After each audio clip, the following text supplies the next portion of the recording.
either. Oh, no, no. One moment, it moves on. I don't know why it moves automatically. Stop share. Okay. View.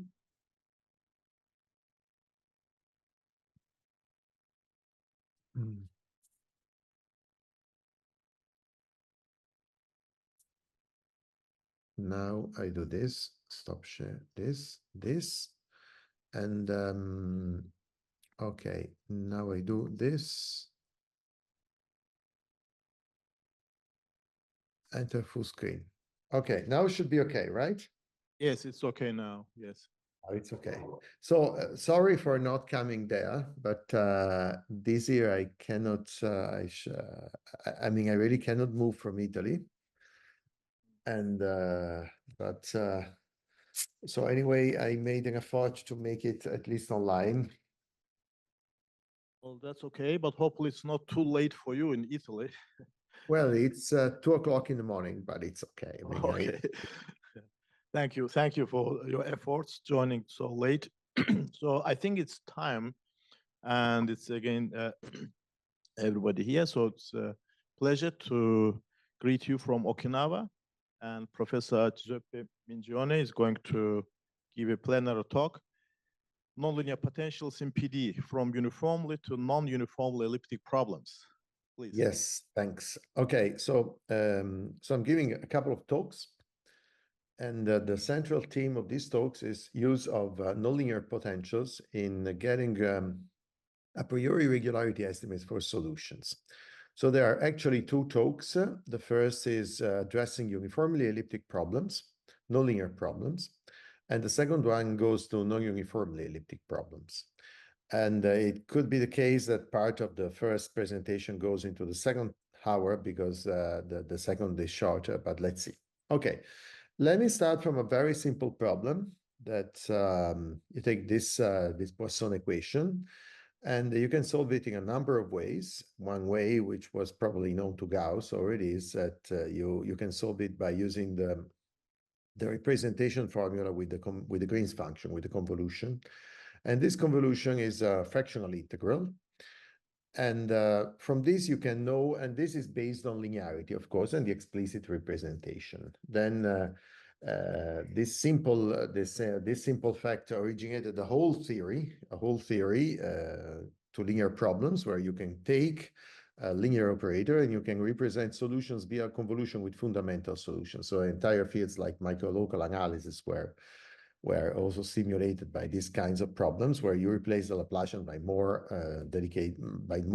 general linear operators. But linearity is a very, very basic fact, because otherwise convolution doesn't provide you with solutions. Okay, from this, then you can have a priori estimates of solutions in terms of so-called risk potentials of U and of the gradient. So this is the risk potential that works for let's say U, and this is the risk potential that works for du. Observe that when you pass from U to du, you gain 1 degree of singularity here. And this is natural because you want to estimate an a priori more irregular object. So the kernel decreases its regularization properties because it's less integrable. So everything goes this way. So everything here is fit on the linearity of the problem. When you go to bounded domains is let's say convenient to pass to so-called truncated risk potential, which are these objects, and these are, let's say, estimated by the usual risk potentials. And this is essentially this representation, this majorization follows by a simple, decomposition via annuli, but this is very, very, very classical. So this is called the truncated risk potential. Okay, but now I would like to address the following problem. What happens when you go to nonlinear equations? So nonlinear equations, quasi-linear equations like this one.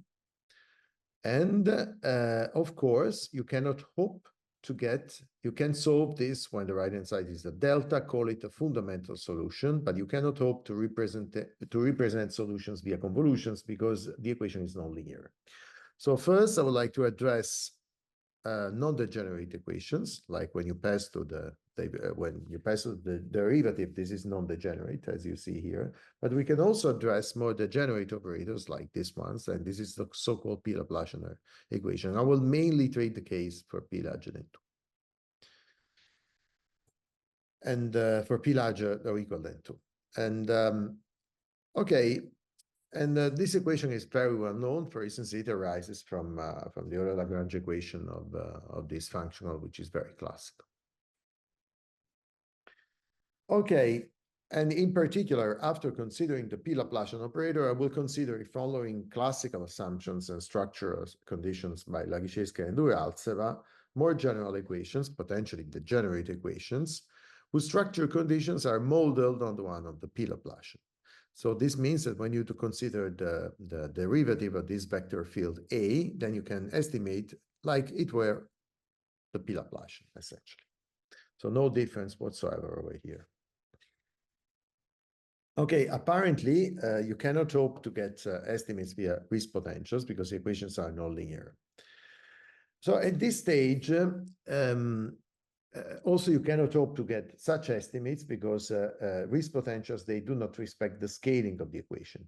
So what is usually done in nonlinear potential theory is to find a nonlinear analog of Riesz potentials, and this is usually so-called nonlinear Wolf potentials, but it was previously introduced in a seminal paper by Having and Mazia in the range of more linear, more general potentials.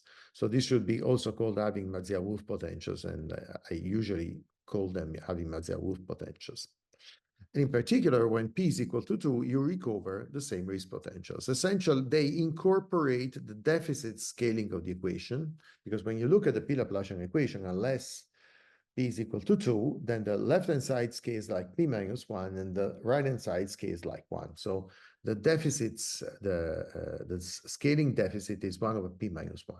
So you incorporate this into the potential, and you make it nonlinear, because at this stage, this is nonlinear. Okay, and then came the first result, which was really striking, by Kilpelangen and Mali, and they showed the following result. Take an equation like the previous one with P growth conditions. For instance, take the P-Laplacian operator, and you can estimate U by the Wolf potential plus this remainder term, that it's a constant, is not really important, but it must be there because when capital R goes to 0, this object goes to 0, and you find U less than or equal than itself, at least almost everywhere. In particular, when U decays properly fast at infinity at 0, when you can let capital R go to 0, and you can get the usual representation. So the main point here, and the right-hand side, okay, let me tell you that take this as an a priori estimate for let's say C1 alpha solutions. And then via approximation, you can, and also when mu is a regular data. So when mu is a measure, this still holds, but then the definition of solution must be interpreted not anymore in the distributional sense, but in the very weak sense, in the sense that the solutions of problems with right-hand side is equal to measures are not in W1P, the natural Sobolev spaces anymore, but take this only at the level of a priori estimates. Then via approximation methods, you can project this to more general and weaker solutions.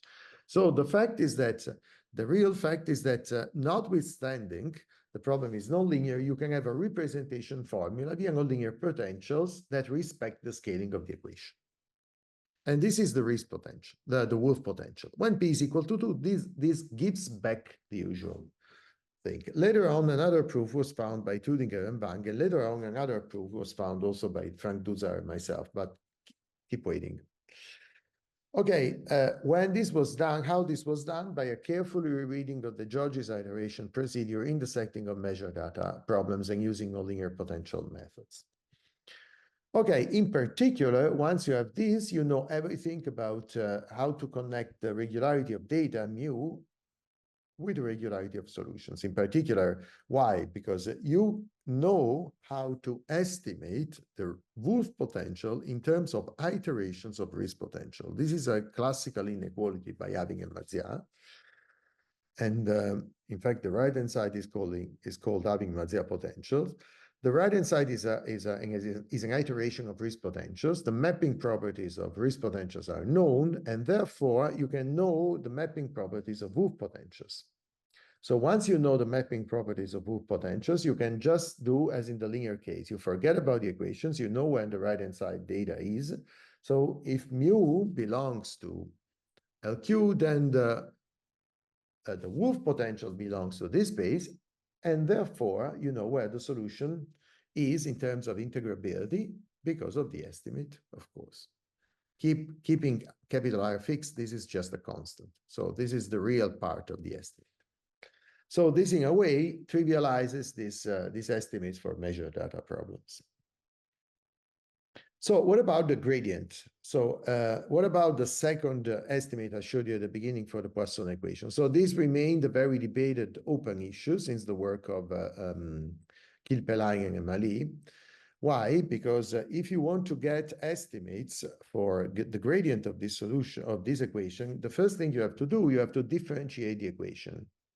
But when the right-hand side is a measure, both in qualitative and in quantitative sense, you cannot differentiate the equation because Calderon-Zygmunt theory tells you that second derivatives are not there. And so the problem remained debated, and someone was trying, someone was thinking that there was no general analog.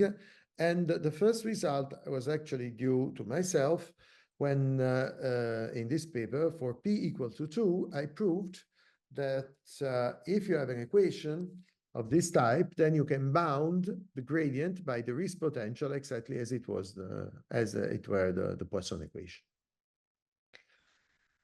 In particular, when u properly decays at infinity, for instance, u easing at 1 or just letting capital R go to 0, you have an average, so this kills everything, and then you remain with the classical estimate. So you still get the classical estimate also for nonlinear equations. And from these, you can get a priori estimates for the gradient of solutions essentially for free, because because the mapping properties of Riesz potentials are known. So when mu is somewhere, you know where I1 is u. Size estimates are known. So what about the case p larger than 2? So the orthodoxy of nonlinear potential theory tells you that for p larger than 2, you should switch to Wolf potentials. So I'm sorry, just to clarify, if you don't mind. So in this theorem, when p equals to 2, you're considering linear case? No linear case. Okay. It's still a nonlinear problem. Okay. It's still these are the equations. This is a nonlinear problem because otherwise, if it were linear, it was trivial. Okay. So you get an operator of this type, which is nonlinear, and you just assume that the derivative of this and the derivative of this, they satisfy, the two eigenvalues are bounded. So this is called nonlinear Poisson equation. Okay? Thank you. So this is nonlinear, otherwise it was there. It was estimate for the Riesz potential. So this is a nonlinear equation, but non-degenerate, let's say. You are considering a non-degenerate equation. Okay, when p is larger than 2, then the orthodoxy of nonlinear potential theory tells you that that you should look at estimates via Wolf potentials. And in fact, this was proven by Frank Duzar and myself, who later proved that you can bound, and this also applies to the P-Laplacian operator. This perfectly applies to the P-Laplacian operator. You can bound the gradient via Wolf potentials, plus the usual localization term that you don't really care about. And this time, the Wolf potential has a different scaling, and it is the natural scaling. In fact, when p is equal to 2, you recover I1, the Riesz potential that bounds the gradient for the Poisson equation. So apparently this was the end of the story. But then also with Frank Duzar, we observed that for p less than 2, you could still bound, you could still replace this by the Riesz potential, getting, on the other hand, a worse estimate. But okay, one thing is the orthodoxy of a theory, and another thing is what the equation is telling you. So what is the equation telling you? So let's consider the P-Laplacian operator, and let's proceed formally. So you can stupidly rewrite this like this equation, where V is this so-called stress tensor. Now, this equation, if you take it by itself, so V is not necessarily this one where it's an unknown, it's a non-elliptic equation. So it admits many solutions, infinitely many solutions. But how do you find one solution, for instance? This is so-called Bogowski's lemma. You essentially invert, you apply to both sides the I1 risk potential, you make an integration. And therefore, this is how Bogowski's lemma is proved. You can bound V via the risk potential of the right-hand side, I1. But now let's go back to the case that V is like this. Let's formally proceed. So this heuristic argument would tell you that you should bound du to the p-1, so the modulus of what is under the sign of divergence, with I1. So the equation is telling you something like that the gradient could be bounded by the risk potential, in fact. And this is what we proved for p larger than 2 also, finally with Tuomo-Kuusi. And we proved the following very surprising estimate, that notwithstanding p is different than 2, and notwithstanding the equation is linear, you can bound du to the p-1 by the risk potential I1, plus the usual localization term. And in particular, for more general equation, you can bound this object by this object. So in other words, you have completely linearized the equation at the gradient level. You can bound the gradient via the risk potential exactly as it was a linear and non-degenerate equation. So in particular, when you properly decays at infinity, you get that the Poisson representation formula works in any possible sense, exactly as in the linear case. And this is a very, very striking fact.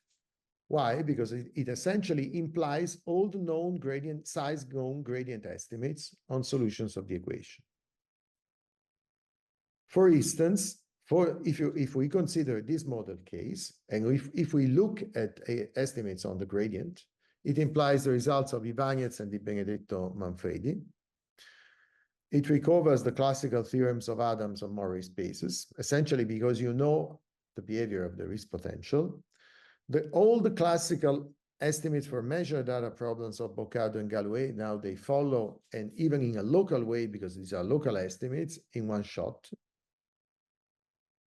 And also these rearrangement estimates by Talenti and his infinitely many followers, they follow by this estimate in a local way. You even do not know, you even do not need to prescribe zero boundary data, essentially because you have linearized the equation. And when mu is equal to 0, the classical De Giorgi-Nash-Moser estimates are also recovered. But of course, the proof incorporates many of the ingredients in these techniques. In particular, we can extend the classical nonlinear potential theorems on the fine properties of solutions by the classical linear potential people by Choquet, Belot, and so forth. For any degenerate equations. For instance, we can prove that if X is a point such that at that point, the Wolff potential is bounded, then the precise representative of the solution exists. And the same holds for the gradient. If the risk potential is bounded at one point, then the precise representative of du exists. And so essentially we are incorporating, we are redoing all the classical linear theory, but for nonlinear equations. So this holds in the scalar case for any possible general equation. What happens in the vectorial case? In the vectorial case, these estimates in general are false for general systems because even when the right-hand side is 0, then solutions can be unbounded. This is just a known fact from vectorial regularity theory. In general, solutions to systems can be unbounded, can be discontinuous. They are usually only partially regular in the sense that they are regular outside negligible closed subsets called singular sets. This doesn't happen anyway for certain special structures that are suitably close to the Laplacian equations. And one of these structures is the so-called Uhlenbeck structure that are made in the following way. And this also holds for the P-Laplacian operator. And for the P-Laplacian operator, we were able, for P larger than 2, we were able to reproduce, but by this time completely different methods than the scalar ones, the previous estimates, both at the level of U and at the level of the gradient.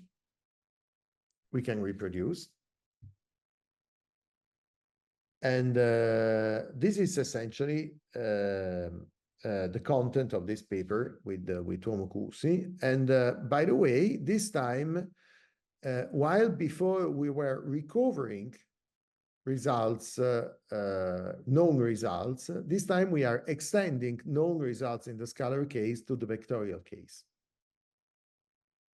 Why?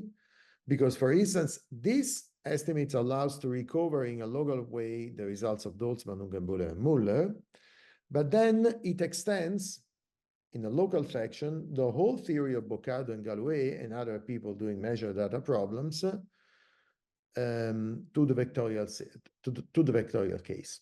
Why? Because we have an estimate by U and by the gradient, and we are also extending this theory to the vectorial gradient estimates. This was completely absent in the vectorial case, and now this follows in one shot. The extension of these theories, they follow in one shot from the previous result.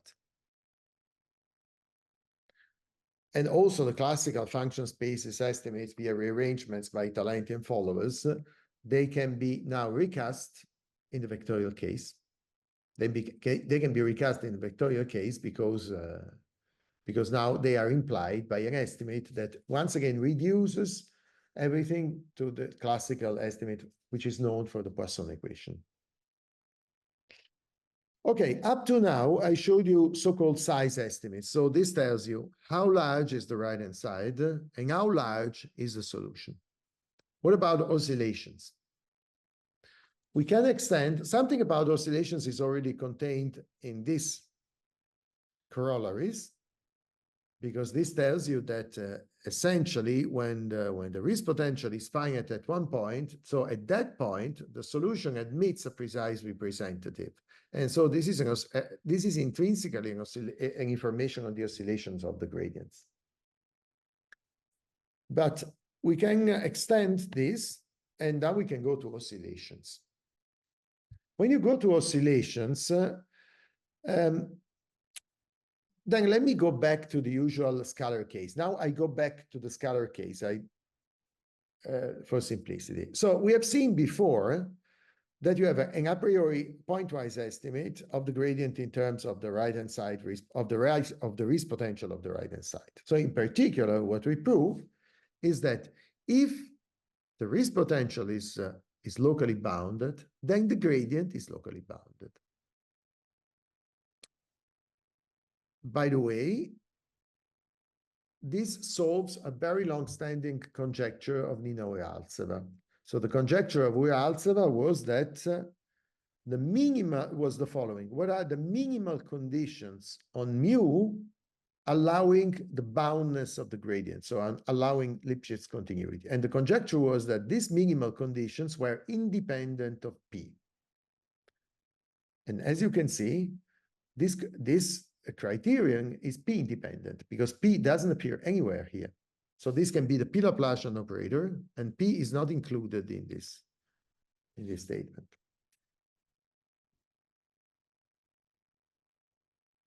So this is a positive reply to this conjecture. Essentially because we are linearizing a nonlinear equation. But we can go on, and we can wonder when the risk potential is bounded.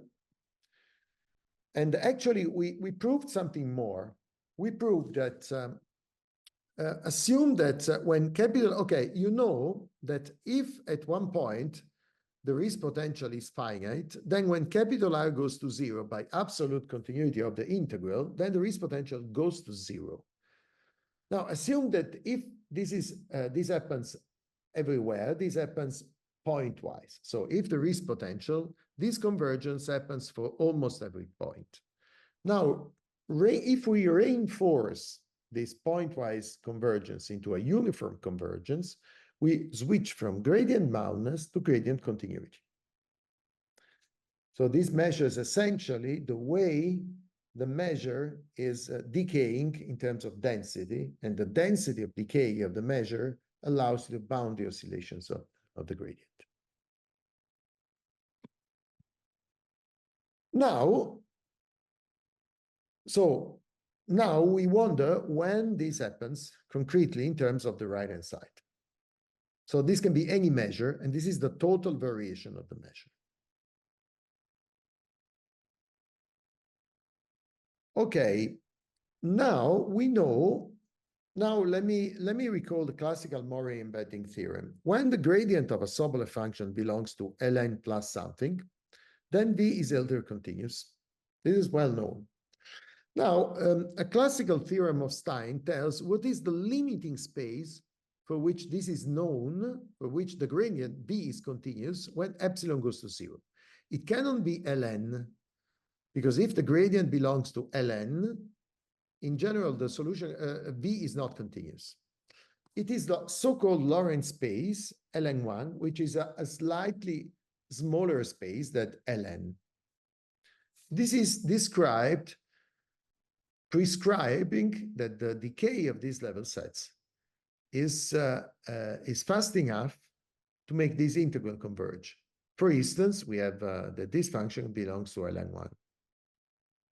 It's something. If you drop the log, this is in so-called Marcinkiewicz. If you add the log, this is ln1. So the second index is turning first one, adding some slightly more integrability, but not in terms of powers. Powers are encoded in the first index. And this is how Lorentz spaces behave. They are larger than any previous Lebesgue space, but smaller than Ln. Now, classical theorem of Stein, this classical theorem of Stein rephrases in terms of the Poisson equation.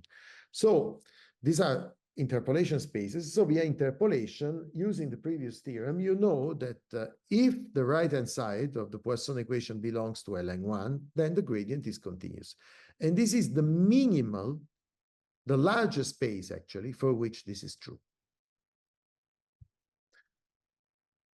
Okay, but now we make a remark. We observe that when the mu belongs to Ln1, then it's not difficult to prove that the risk potential goes to 0 uniformly. But if the risk potential goes to 0 uniformly, then we apply the previous theorem, and we observe that if U solves a P-Laplacian equation of this type, then du is continuous. And this is a so-called nonlinear Stein theorem. And this is another manifestation of the same conjecture of Ujalceva that stated that everything rules the gradient regularity from, let's say, from the Lipschitz continuity on, then is independent of P. And amazingly enough, the condition for which, on the right-hand side, for which du is bound is continuous, is independent of P. And this is a fully nonlinear version of Stein's theorem, a degenerate version too. This holds for any P larger than 2, and then there are also new results by other people, like, for instance, there's an extremely strong guy called Nguyen, who proved this together with Pook. Also, Pook worked a lot, and they extended this for the range P less than 2. They also gave a new definition that there are these very strong two guys, Nguyen and Pook, who proved this also for P less than 2. Okay, and now we proceed showing how actually you can quantify the oscillations of the gradient and of solutions in terms of potentials. Potentials are actually used to pointwise bound the size of solutions, but the previous result, in particular this one, told you that you can also estimate the oscillations of the gradient. And now we go to the so-called universal potential estimates. Okay, let me go back to this, to the classical equation, to the Poisson equation. You can observe this elementary inequality. You can trade a bit of Hilder continuity, decreasing the rate of blow-up of this object. You see, the homogeneity stays the same. Now, if you apply this together with the usual representation formula, you can easily bound the oscillations of U with the risk potentials.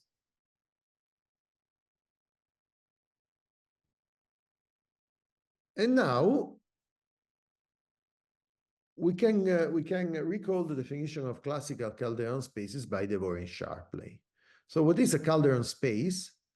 V belongs to Z0 alpha Q, provided this is satisfied, where M, in a certain sense, plays the role of a sort of non-local fractional derivative. Alpha belongs to 0, 1, and M belongs to LQ. So when this is in L infinity, this is the usual Hilder continuity. Otherwise, you are trading with the size of this object. So this is a non-local definition because it involves always 2 points on the right-hand side. And it reminds what was later called the non-local high-wash gradient in metric spaces. Okay, so let me recall the 2 estimates that that are proved by Kilpelangen and Mali for U via Wolf potentials, and the other one by Dutzer and myself. Let me take P larger than 2 for simplicity. Okay, the first one is optimal. The second one is slightly suboptimal. It was, in fact, improved in this work with Tuomo Kuusi. But let me take these 2 estimates, which are more than enough for many situations. So if we look at these 2 estimates, we would like to interpolate between these 2 estimates. So between U, between L infinity and C0, 1, that there is C0 alpha. And therefore, we can interpolate like this. And this is a so-called first universal potential estimate. So we are, in a sense, bounding all possible fractional derivatives by the sum of these 2 Wolf potentials. So when alpha is equal to uniformly with respect to alpha. So when alpha is equal to 0, we go back to the first estimate. When alpha is equal to 1, we go back to the second estimate. In between, we have a way to estimate solutions in these so-called Calderon spaces. And in particular, once you know this, you can easily get estimates on fractional derivatives in any sense, Biesov spaces, Nikolsky, and so forth. For instance, if you want to know for which data mu U is Hilder continuous, you look at this Wolf potential with this exponent, you prescribe that it is in L infinity, and automatically U is in C0 alpha with that exponent. So there is a way to fully extend nonlinear potential theory to oscillations of solutions.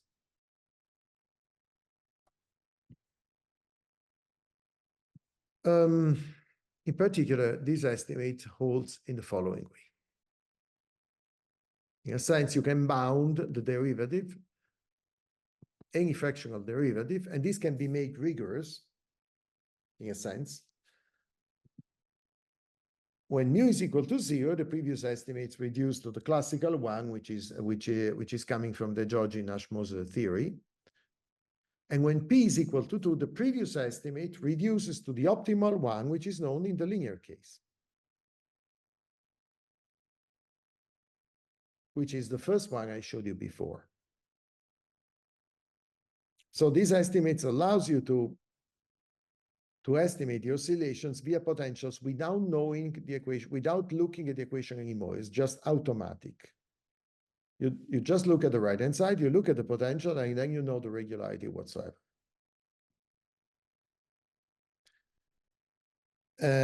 Now we go to the gradient, and now we go to the gradient. Okay, to the gradient, you cannot get, when in the degenerate case, you cannot get every alpha, because there's a theorem of Ural-Alceva telling you that there exists a maximal alpha, which is never one in many cases, in general. Generically, it's not one, for which the following is true.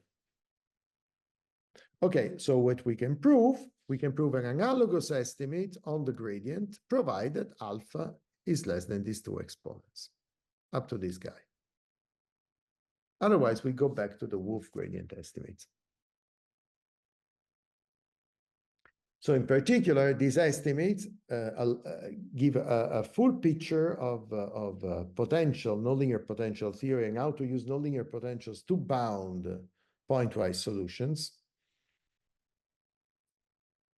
to get estimates via nonlinear potentials.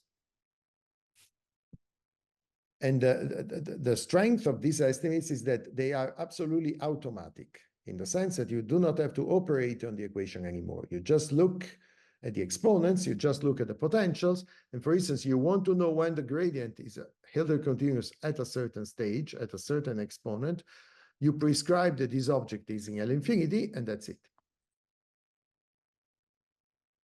Okay, now let me connect, finally, let me give some connections with the Calderon-Zygmund theory. Sorry, how much time do I still have at this stage? You have still good 15 minutes. 15 minutes? Okay. Okay, so up to now we have seen how to estimate solutions via Wolf potentials and Riesz potentials in a way to completely mimic what is known in the linear case. Okay, Riesz potentials means that you are not looking at the maximal order of differentiability of solutions, because when you look at the maximal order of differentiability of solutions, then you go to so-called Calderon-Zygmund theory, and Calderon-Zygmund theory does not involve fractional integrals anymore, but it involves singular integrals. And singular integrals are characterized by the fact that the kernel is non-integrable, but it is in a sense borderline integrable, because it satisfies, actually it belongs to a suitable Marcinkiewicz space, M1, but it satisfies certain subtle cancellation properties, allowing for certain differentiation properties. Okay.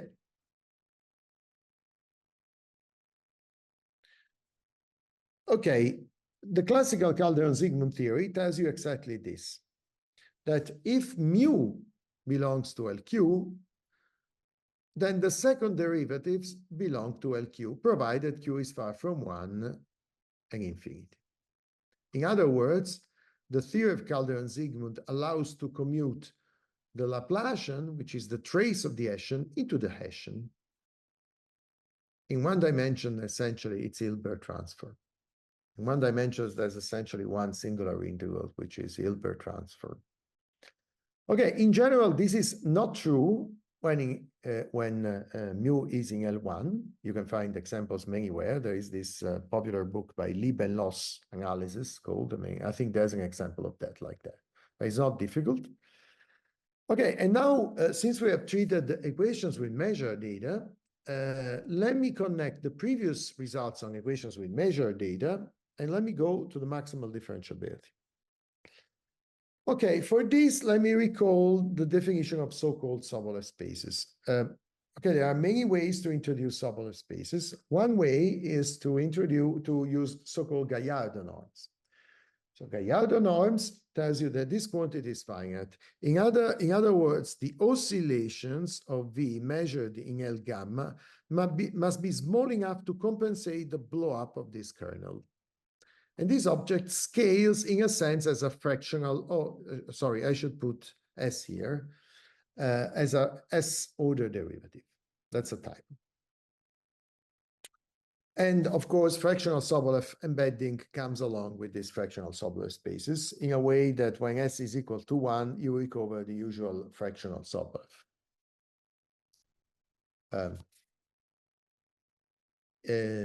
Embedding. Okay. Now, if you do carefully computations, then you can discover that if the right-hand side belongs to L1, and if you look a bit, then the gradient cannot belong to W11 in the linear case, but it belongs to every fractional Sobolev space before. It belongs to W sigma 1 for every sigma less than 1. Sigma equal to 1 is the forbidden value of sigma. Okay, now we wonder what happens in the linear case, in the nonlinear case. So in other words, we want to do what we did before for Riesz potentials. Now we want to do at the level of singular integrals, so of maximal integrability. Okay, the first result is again for nonlinear equations, but when p is equal to 2. This is a very old result of mine. This tells you that there's no difference when you switch to the nonlinear case. When you switch to the nonlinear case, provided p is equal to 2, again, du belongs to W sigma 1. And this pairs the first result on the gradient representation formula in the nonlinear case. Of course, the proof doesn't go through the explicit representation formula because there's no way to do it. And it has to use different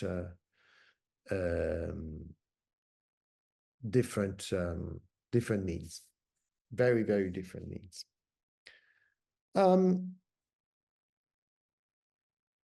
Now, when we go to the case p larger than 2, the problem is that equations become degenerate. When equations become degenerate, you lose full differentiability.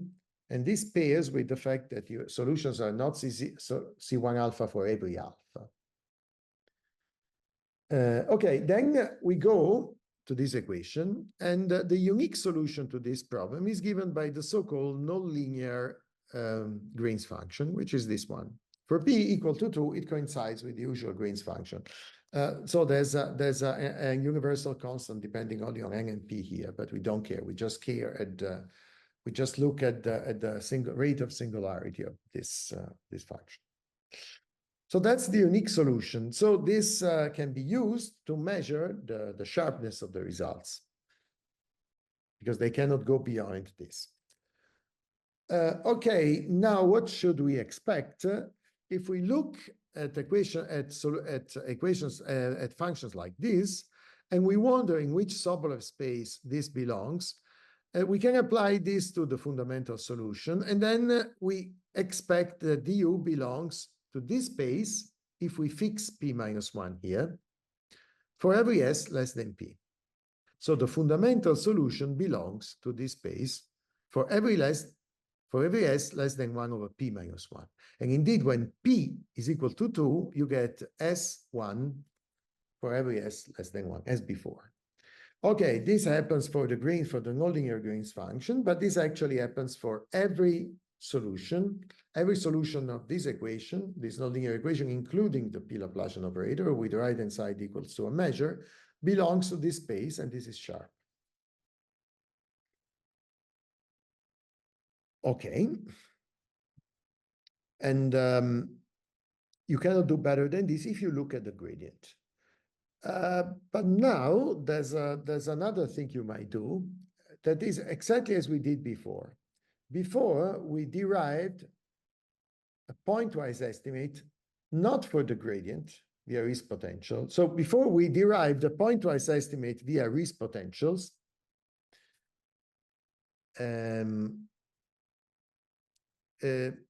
by not estimating the gradient, but estimating what is under the sign of the divergence. And now In fact, what we prove with Daveling and Cusi is exactly the following theorem that tells you that if you look at what is under the sign of divergence, there's a sort of nonlinear compensation property. If you incorporate the degenerate factor, then you recover into differentiability. Before you had to stop here to 1 over p minus 1. So when p is large, 1 over p minus 1 is very small. But now you don't stopping anymore, but you pay the price of considering the whole stuff which is under the sign of divergence. And this is typical in complex analysis when you take the so-called uniformization of singularities. You take a function which is not holomorphic, but then when you raise to a higher power, then you gain in, you lose integrability, but you gain in differentiability. You make it holomorphic or something like that. And this is sharp. And this is exactly the same phenomenon that you get for the Poisson equation. And it's a similar linearization phenomenon that you get for the previous Riesz potential. And this was actually conjectured in my old paper in Pisa, many years before. And then using the technology developed for the Riesz potentials, we were able to also to do this. And then there were also further directions. We extended all the estimates that you saw to the parabolic equations using the theory of Di Benedetto. So there are intrinsic pointwise bounds using so-called intrinsic caloric potentials. And you can prove this again. But this is much more delicate than the elliptic case. Then you can use similar approaches to fully nonlinear equations, but fully nonlinear equations are much, much easier to deal with. General fully nonlinear equations are much easier than the P-Laplacian because you do not have to control the degeneration of the equation. You use this Caffarelli's method of linearizing them via Pucci's operator, and then you treat them like Laplacian in a sense via viscosity. Then we also did the estimates via potential estimates, and this is done at the level of U by work by myself with Cusi and Sear, and then by recent work of Cusi, Sear, and Novak for the gradient level. And then there is more results using the partial regularity theory via nonlinear potentials, and in particular, there's a recent striking paper by Cristiana De Filippis, where this is done at the maximal level of generality. It's a very difficult paper, but it's worth giving a look at, where there's a bridge between this partial regularity theory and nonlinear potential theory.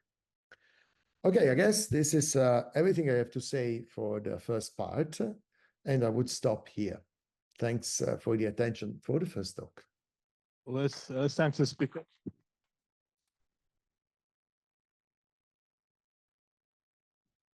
We go to questions now. I would like to ask some questions. Start first. When you talk about this gradient estimate, now let's assume. I mean, again, this both potentials also play significant role in boundary regularity. Like Wiener criterion basically is a proof of the Wiener criterion was based on I think Mazière proves this necessity, and then sufficiency was proved very long time later, and using specifically this. Wolf potentials. So assume that boundary is a Wiener regular. So we have a continuity of this boundary point. So how can this extend this gradient estimates up to boundary? No, we have a paper, long paper. In preparation to this. This can be done. Oh, it's not yet done, right? So what will be? No, what we have essentially we have the proof there, but we have to find time to put it there. I mean, it's almost written by many years, actually.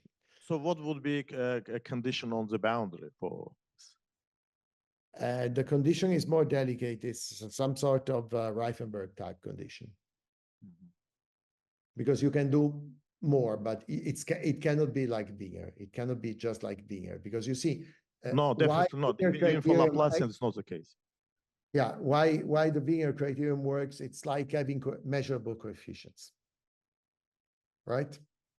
Absolutely right. But I mean, clearly it's not, But it's when not you really have for when you go- Laplacian. when you go for the boundary regularity, you have to have more conditions on the boundary. Wiener is not sufficient yet. It's a different type of condition, but in the Wiener sense. Now, one question will begin. I don't, these conditions I would like to see. So what would be these restrictions would be specifically on boundary, or you can give some regularity of this On the exterior boundary. touching? Just on the boundary. It's just Let me on finish the question, please. So, okay. So if restriction will be enough to put just on exterior touching surface or to boundary itself? You need a bit more. You need a bit more. You need something on the normal or something like that. Okay, good. And I have a second question concerning when you had this gradient estimate through Wolf potential and then averaging term, you mentioned that there are some, if you have any open set extending to infinity, for example, non-compact boundary, you said that some decay rates is needed. Can you tell precisely what's the decay rate at infinity for this estimate? Very simple. Take this object. Let capital R goes to 0. If this goes to 0, that's okay.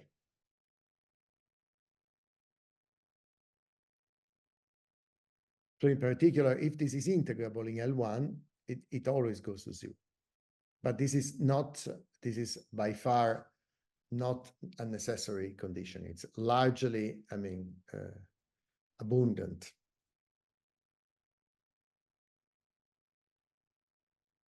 Okay, all right. So any questions?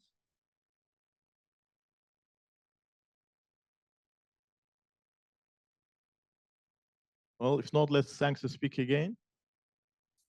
And so we resume in how many more minutes? In 10 minutes, we start at. Okay, 10 minutes, 10 we here. start again. Yeah. We start again with the second talk. Okay.